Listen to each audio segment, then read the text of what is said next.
शिव सुरेश कृशानुकर्मचलपते तव सुप्रभातम् आदिसुते निषगराज मृगाधिराज नागाधिराज गजराज हयाधिराजा स्वस्वाम्येन्दुभौम भुजवक्पदिकाव्य सौरिः सर्वानुकेतु दिविषत्परिषत् तत्पादधूलिभरितत्पुलितोत्तमाङ्गान्तगमाकलनया कुलतां लभन्त वर्षापवर्षवनवीं परमां श्रयन्तः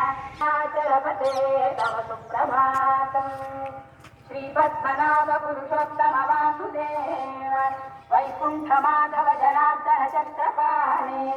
श्रीवत्ससिंह शरणागत पारिजात श्रीवेङ्कटाचलपते तव सुप्रभातम् सन्दर्पदर्पहर सुन्दर दिव्यमूर्ते